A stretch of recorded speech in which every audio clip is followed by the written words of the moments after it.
You wouldn't build a house without a foundation, so don't build your business without one. This is Mindset Monday, where we lay out the tools, frameworks, and mindset you need to scale your contracting or trading business today. We decided to go old school. We're just getting right into it. There's no 1 minute countdown. We're just rolling with it. So you guys know the deal. If you're here live, go ahead and drop your name and your business name, and we'll give you the good old-fashioned shout out. Welcome to Mindset Monday. I'm your host, Gerritt Bake, here in conjunction with our good friends over at Contractor Plus.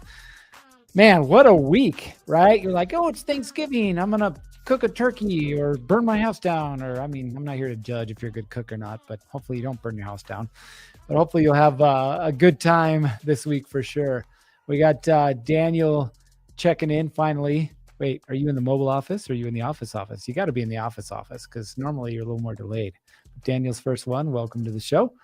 Listen, if you're here, go ahead and drop us a business name, where you're from, and your own name. We'll give you a nice little shout out. But we had a really interesting week last week. In the week, we get Mauro Morales. Good morning to you as well, my friend. Matt Beckel with Beckel Electric. Welcome. We had a really interesting week last week. And I'm laughing now, but I wasn't laughing last week, right? So on Thursday, we're working 2 projects right now. We're doing 2 TIs. Actually, one's a core and shell and the other one's a TI. But the TI project, the drywall guys that we'd hired to do the job, we'd use them on smaller jobs, and they, mentioned that they were more than capable of doing this job. And it's a 3-story project. Well, we get to the job site on Thursday morning and realize that they put on this second layer of drywall, which they were supposed to do, but they didn't do it with our permission, and they did it the wrong way, right? So if you go horizontally with the first layer, you have to go vertically with the other, right? They have to be going different directions. Well, they made it the same direction, which was a problem. It was a problem because we had inspection on Friday morning. So we find this out about 8 o'clock in the morning on Thursday, and I'm in the middle of teaching a class for the next 3.5 hours. Well, afterwards, my phone is blowing up. I've got the I got my wife, right? Everybody like, what are we doing? And I was like, all right, well, we're doing the old school. Let's roll up the sleeves. So we fired that guy. We already had our backup ready to go. So our backup ends up working to get guys to the job site. Well, we now have to order 50 new sheets of 4x12 half-inch drywall, 50 sheets. I got a pickup truck, half-ton pickup truck. That sure as hell ain't going to fit in back of that. Don't have a trailer. So what do? We roll to the old Home Depot. We rent a Penske truck. You got it, a Penske truck. And I drive over to the supply house. $1,300 later, they use their forklifts, which I thought was a pretty cool thing. They load up the 50 sheets in the back of the Penske, and I drive it up the mountain to Park City. Spend the next couple hours unloading, getting everything prepped for these guys, and I left the Penske truck there. Why? Because it was already 7 o'clock at night, and they were going to remove the rest of the drywall and throw it in the back of the Penske so that I could dispose of it. Why did we have to do that? Well, because the dumpster was full. So we drive back up the next morning. We get there at 6:30 in the morning. We check their work. They did an amazing job. Clean up a little bit. And then I drive the Penske down the hill, have to take it to the dump, and unfortunately unload it all by myself. Now, I don't tell you that because I want a sob story out of you. I tell you that because that's part of being a business owner, right? Sometimes it works the way you want it to, and sometimes it doesn't. But we signed up for this, right? We signed up for the fact that it was going to be difficult. We signed up for the fact that sometimes it was going to work out real nice and sometimes it wasn't, right? We signed up for that. And sometimes you just have to make it work, right? And I'm the biggest proponent. You guys should know me by now. I'm the biggest proponent of systems, processes, and people, right? Putting the right people in the right place under the right instructions to make sure that the job gets done the way it's supposed to. It doesn't always happen. And I can tell you that I get a lot of people who ask me, what do I do now? I hired the guy. I trained him. I showed him exactly what he was supposed to do, and then it didn't work out. Or I hired the sub and they did it wrong, or whatever the thing is, right? What do you do when things go wrong? Well, before we do that, we got Nieves Brothers Constructions. Good morning, my friend. We've got Adrian from New Mexico. My parents live in Rio Rancho, so I'm very familiar with the great state of New Mexico. Now, what do we do, right? It's interesting how I talk about accountability, but a lot of people don't really understand what accountability is, or even more important, how far should they go with it, right? Before we get started, you have to understand what accountability is. Accountability is doing the thing that you said you were going to do. That's accountability, right? Now, whether that's with a sub, whether that's with an employee, or whether that's you, accountability is doing the thing you said you're going to do. Some people have a lot of internal accountability, right? I would like to believe that I have a lot of internal accountability. If I tell you I'm going to do something, I'm going to do it, right? But a lot of people don't. And so they struggle with this, like, well, what does it actually mean for me and my business? Like, how far can I take this thing? So I want to really break that down today. And I'm going to use my own situation as an example. Okay. And actually have another story that I'm going to back up here in a second. Okay. So the first thing that you have to look at is accountability itself, right? Accountability isn't about being a jerk. It's not about being an asshole. We've all had the asshole boss or the asshole GC or the asshole owner, whatever. It's not about being an asshole. It's about clarity. It's about follow through. It's about respect. When you do it right, it doesn't create friction. It builds trust. Okay. And that's the thing that we're after. We want trust, right? When it comes to accountability, then how do we set this thing up? How do you do it? Number one, the most important thing, this is what you got to understand. Okay. If it's vague, meaning it's not clear, you're going to get inconsistent results, right? If I tell my guys, hey, you need to be on time every day, what does that mean? I don't know. To me, it means before 7:00. But for the guys, it might be before 9:00, right? So you have to be specific, right? Being on time is not the same as, hey, everybody's on the job, tools are out, and we're ready to work by 7 a.m. Difference, right? Let's talk about quality because that's a big issue, okay? Maintain quality is one thing. Hey, we have high standards. Yeah, great. What does that mean? Well, it means nothing because it's not clear.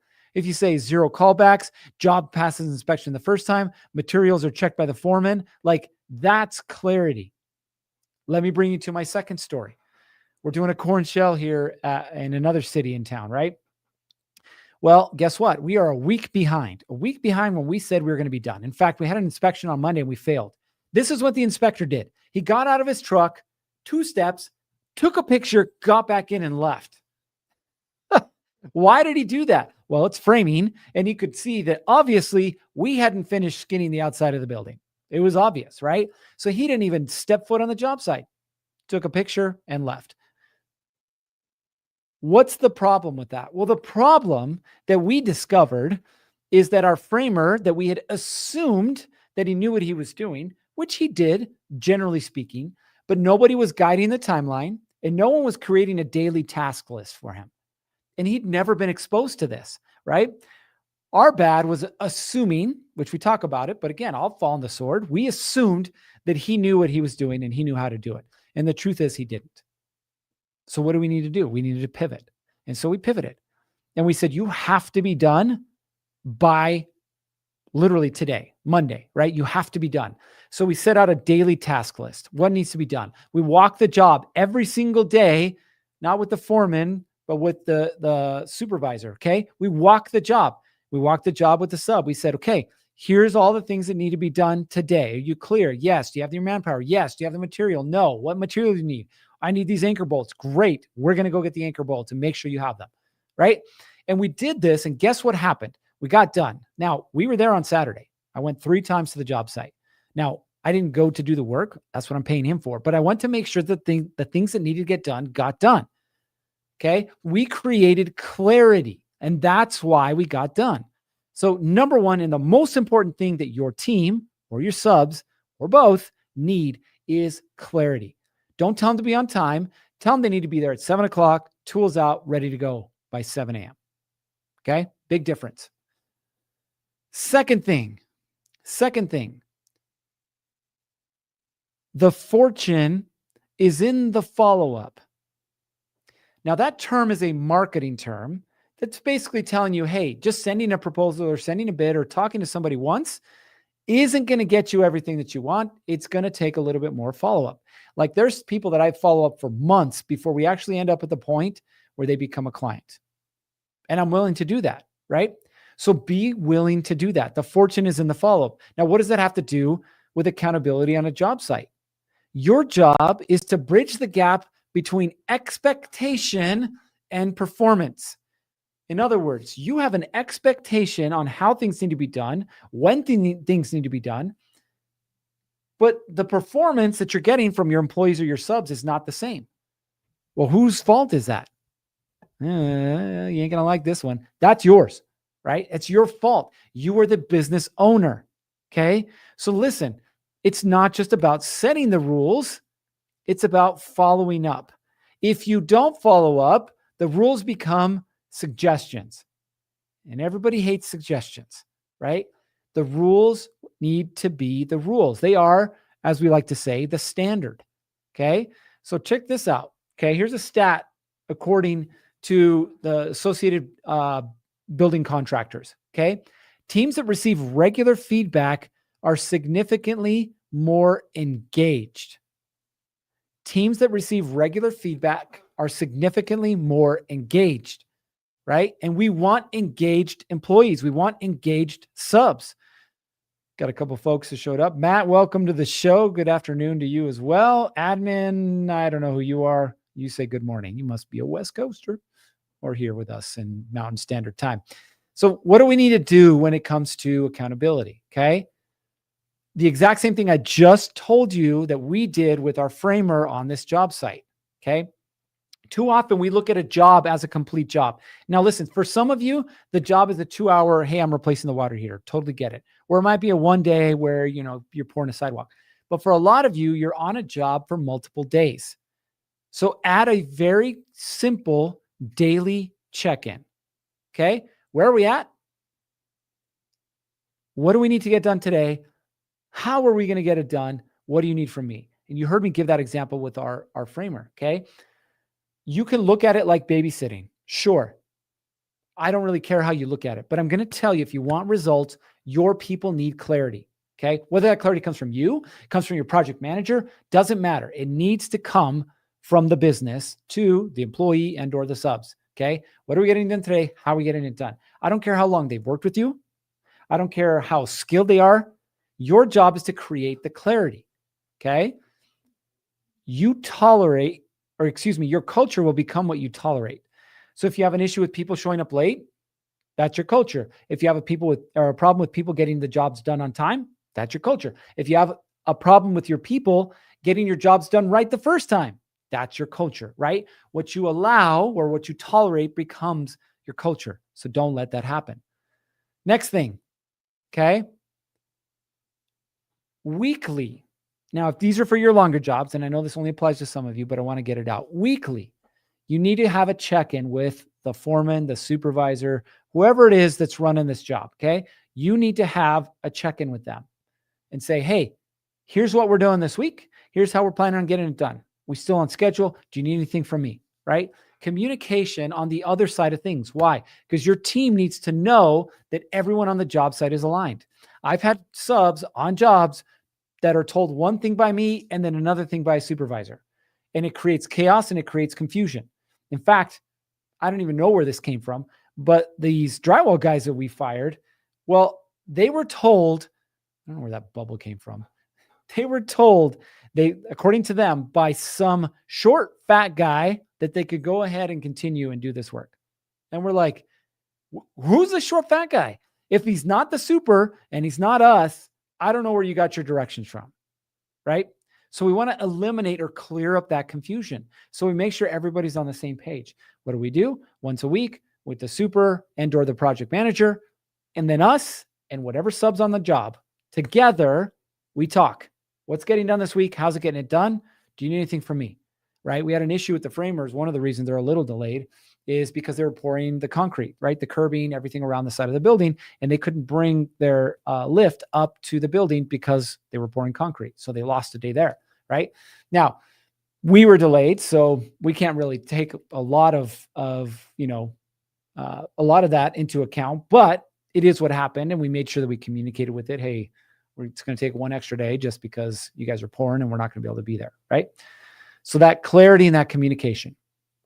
The third thing, the good old how to call someone out without calling them out, right?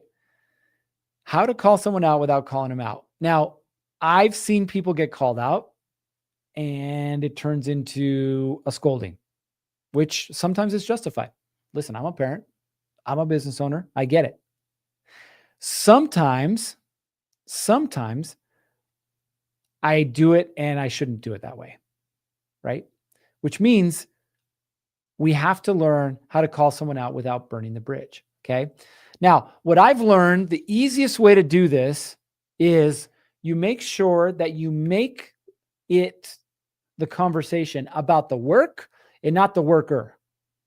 Make it about the work and not the worker. What do I mean by that? Well, we showed up on Saturday and they were finishing skinning up the front of the building. And there were 2 pieces of OSB that were put on crooked. And how do I know they were put on crooked? Because I could see gaps, right? And the gaps weren't equal gaps. They were angling one way. And so I told the framer, I was like, hey, come here with me. Like, if you were the inspector and you looked at this, what would you say about that? And he's like, oh, I wouldn't like that. I'm like, you're right. You wouldn't like that. So what do you think we need to do? Oh, I need to replace those 2 sheets. I'm like, yep, 100%. Right? Simple, just like that. I could call him an idiot. I could say, hey, your work quality sucks, or whoever skinned this, you need to fire them. But where's that going to get us? It's not going to get us anywhere we need to be, right? So I had to get him to start to see things from my perspective. How do I do that? I make it about the work and not about the worker, right? So let's say it's outside of just the work, right? Let's say it's someone who showed up late, okay? I know it's hard as a business owner not to be emotionally invested in people and projects. I get it. But you have to remove the emotion when you're having a conversation with somebody. So let's say somebody's late, right? State the fact and no feelings. I noticed you arrived 20 minutes late this morning. That's a fact, right? Can't argue with that. The second thing is you have to explain the impact. So for example, hey man, when you're late, the crew has to wait, we lose productivity, and we're looking bad to that GC. Also a fact, right? But that's how it directly impacts the job or the work. Number 3, solution, right? You heard me already share this, but what needs to change so this doesn't happen again? Or what do we need to do to fix this, right? Now, talking about it is one thing, doing it is another. And you have to get to this point where doing it is more important than talking about it, right? I like to ask people, hey, what would you do if you were in my position? What would you do, right? And they're going to tell you. And that's that thing that you hold them accountable to. But we also are very clear about things, right? So our frame, when he got done on time, not only do we talk about it, not only do we say, okay, it needs to be done by this date, but we also send him an email, a formal email with the sections of our contract that he signed, that he agreed to, that said, hey, if it wasn't done on time, this is what the repercussions would be. And we told him, if you're not done by Monday, we're going to start charging you $1,000 a day. You were like, wait a minute, why would you charge him $1,000 a day? Because I want him to see the seriousness of the impact that he's having on the job. I don't want to take $1,000 from him, but I also want to get more jobs with this GC. And the only way that that happens is if we do the quality work the first time and on time. Okay. So you have to be willing to hold somebody accountable, not to the thing that you want them to do, but the thing that they committed to doing. Last thing, being a boss versus being an owner. Okay. I've worked with almost 1,000 contractors over the years. In fact, we're probably over 1,000 now. I should probably break out that number. And those contractors have tens of thousands of employees, right? And I can tell you from experience that the good contractors attract the good employees, and the good employees want to be held accountable. If you have a culture that doesn't have accountability, that lacks accountability, that people yell and scream at you, that people say that's a bunch of BS, that people don't want it, whatever the thing is, that's not their fault. That's yours. That's not their problem. That's yours. You created a culture where these things were tolerated. And so my invitation to you is to say, what do I have to do so that I can build a culture that creates the outcome that I'm after, right? I don't think I mentioned this last week. Maybe I did, but I fired 2 people. I fired my office manager and I fired a content specialist because they weren't upholding our standards. But what does that do for everybody else in the organization? Honestly, they weren't scared. They were excited. They were excited because they know what the standard is. They're holding the standard. And now they see that I'm holding the standard too. And so they're excited. They're excited about the new people that are going to come in and the opportunities that are going to be presented and the outcomes that we're going to reach because of that standard of accountability. And by the way, last note, accountability goes both ways. I have a Monday morning meeting with my entire team, and then I have Monday meetings with each of my team members. And inside of that, I welcome feedback. And guess what the biggest piece of feedback I'm getting right now is, hey, we need a standard around that. We need a process around that. Literally had my assistant who's been with me for 5 years. She's like, hey, we need a process around this. We need a process around this. We need a process around that. Yep, you're right. We do. So your people can hold you accountable as well if you have the right culture, if you have the right people. So listen, it's Thanksgiving week. I know you're going to eat too much on Thursday. I know you're probably going to try and make it up on Friday or watch football. Who knows? Maybe you're going to go watch Ohio State and Michigan. We'll see. But the point is, this is not an overnight thing, right? This is not a one-time thing. This is about you creating a culture that attracts the right people. This is about you raising the standard, as I've got right here on my wristband. Let me turn this thing around. You guys can see, whoops, raise, put it in the middle of the screen, raise the standard, okay? Why do I have that on my wrist? Because it's my daily reminder that my job as the owner of my businesses is to not just create the standard, but raise the standard. So I can keep attracting the right people, so we can keep putting out a great quality product, so we can continue to grow, which is what we want to do as a business. So that's my challenge for you guys this week. If you don't have a standard, set it. If you have a standard, hold up to it. If you don't, you're going to end up exactly where it is that you want to go. We've got a couple comments here. Whoops. Let me start here. Friction is often the pathway to solving problems. It ain't fun, but someone's got to do it. Yes, sir. You are 100% correct.